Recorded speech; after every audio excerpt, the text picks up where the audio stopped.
Mikä on mummolla toimintasuunnitelma? Mummolla on semmoinen suunnitelma, että ensin raivataan entiset rojut pois ja sitten ei kun innolla uutta kasvamaan. Ei kun innolla uutta vaan tänne panna. Topikin tuli auttamaan, niin pitäähän tässä nyt piristyä meidän, kun kesäkin on tulossa ja kaikki. Niin näitä entisiä rojuja raivataan vähän pois ja sitten laitetaan uuteen uskoon tämä kasvihuone. Niin.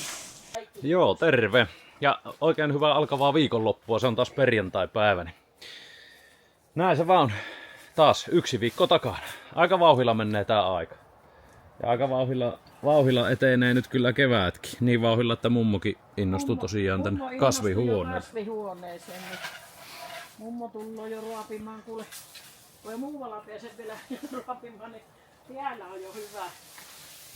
Mutta onhan nyt tosiaan, nyt on kasvihuone lämpenee jo aika mukavasti, eli no nyt taitaa olla joku 13 vai jota. Mut varmaan tuossa päivällä, taisi olla 15 silloin ennen kuin avasin tuota tuuletusluukkuja. Eikö tuo melkein 20 nousene nyt, kun taitaa viikonloppunakin melkein 10 astetta näyttää lämmintä auringonpaistetta, niin voi olla aika lämmin. Eli täällä pitäisi alkaa sitten vähän edistämään pikkuhiljaa hommia. Topiikin on uskollisesti täällä meillä mukaan. Tuli meille mukaan niin. Nyt jo töihin. Topi on töissä tiellä mummon kanssa. Voi, nythän siellä on mukava. Tiellä on mukava Topin kanssa yhdessä. Joo, pikkusen tulloo sulamisvesiä tuosta. Aika hyvän patjan nyt katolta, kun valuu vielä kaikki lumeet, niin se mehtää, mutta se nyt ei haittaa tässä vaiheessa. Sinne ne immeytyy. Onpahan kosteet penkit sitten, kun käydään istuttelemaan. Meillä oli tässä vähän semmosia suunnitelmia, että tosiaan varmaankin niitä vesimelonin taimia pitäisi kohta. Tänään just tuumittiin, äiti sanoi, että joko laitetaan, mutta minä sanoin, että no ei nyt ainakaan parin viikkoon vielä, että katsotaan miten homma etenee. Eli tosiaan silloin viime vuonnahan me laitettiin, eikö se ollut maaliskuuta, kun pistettiin ensimmäiset silloin tuvalle? Joo, tuvalle pantiin. Joo, ja sitten kun ne kerkes kasvamaan ihan valtavasti, kun eihän ne kun niitä ei saatu, kun on niin kylmä sitten se alkukesä, niin ei saatu peltoon. Sitten ne ehkä vähän kärsi siitä sitten, kun ne oli jo niin isoja siinä ruukussa ja ne jouduttiin siirtämään. Niin melkein paremmin ne, mitä toukokuun alussa istutettiin siemenestä näihin, nimenomaan näihin tyroiksi ruukkuihin. Ne oli aika pieniä taimia, kun ne siirrettiin peltoon. Mutta ne kuitenkin sitten kasvoi, niin kuin vesimelonit kasvoi lähes yhtä isoksi minun mielestä, mitä niissä suurimmissa. Joo. Eikä sitten niitä taimikuolemia ei tullut niin paljon, että ne isot ehkä kärsi enemmän siitä siirtämisestä. Niin. Isot juuret, niin se on aika herkkään tuo vesimelonin juurista tuolle siirtämiselle. Tässä on mansikan taimet vielä, nämä pitää sitten kipata tonne traktorin kauhaan ja viedä etemmäs. Ja semmoista. Äitillä oli täällä vähän talkoo porukkaa. Milloin? Viime viikonloppuna. Niin.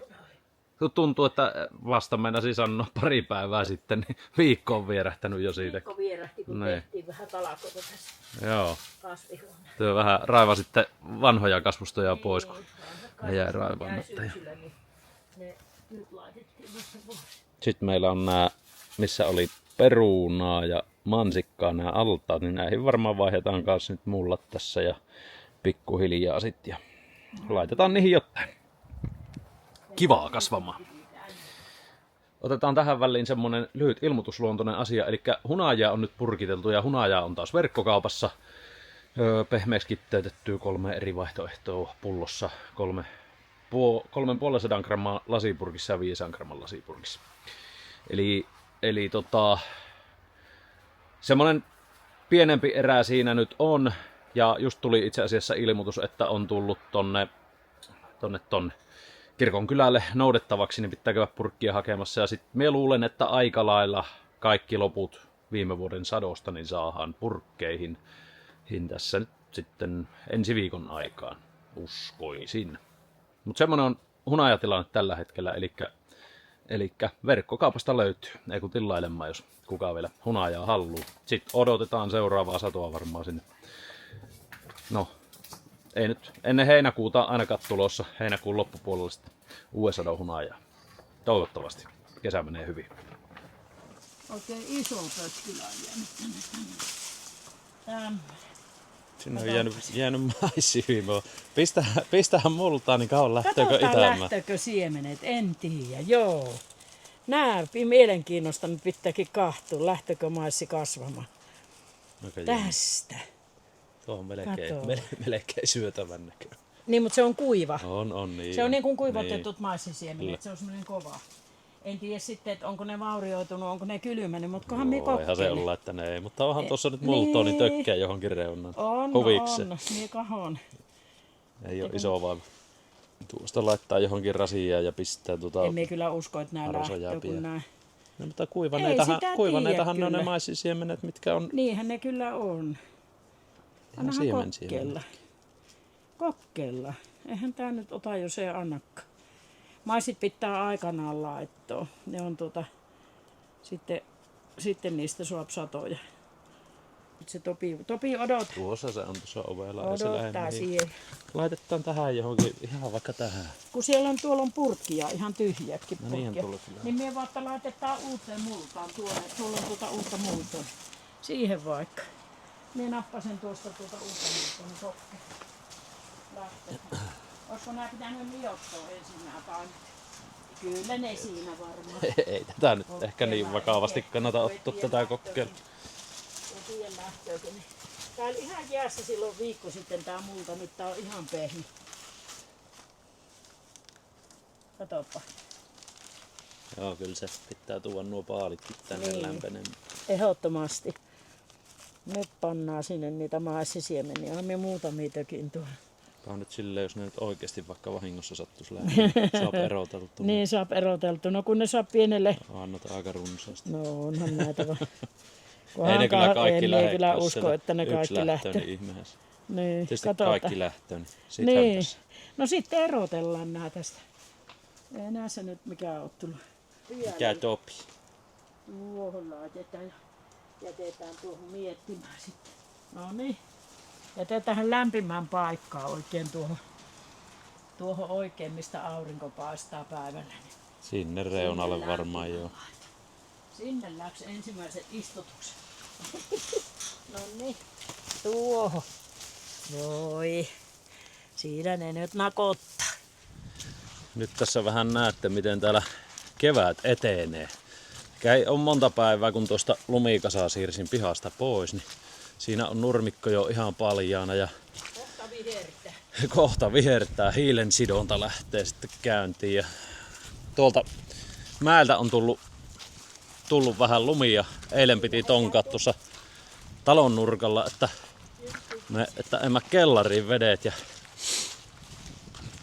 näin, niin tää nyt on vähän pehmeänä tästä, mutta nyt on kuivunut jo ihan valtavasti, eli tossa alkoi tehdä tuohon semmoista lammikkoa, niin oli pakko vähän traktorilla. Tässä on niin paljon routoa, että ei mennyt oikein muulla, niin sillä saa järsittyyn tähän vähän. Ja tänne näistä lapiolla vielä ohjailin vesiä.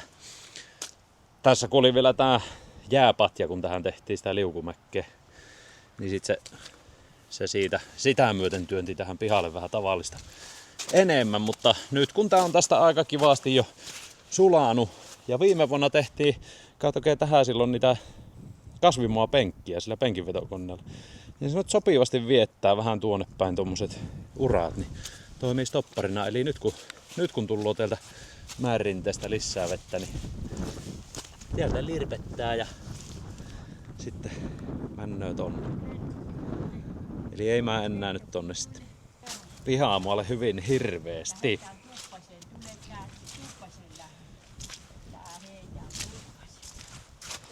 Tuppaseen lähetään nyt.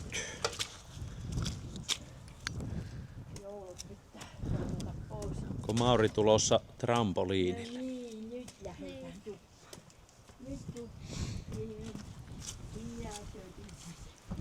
Hienot pyhäkengät männöö nyt ihan ripuliisiin.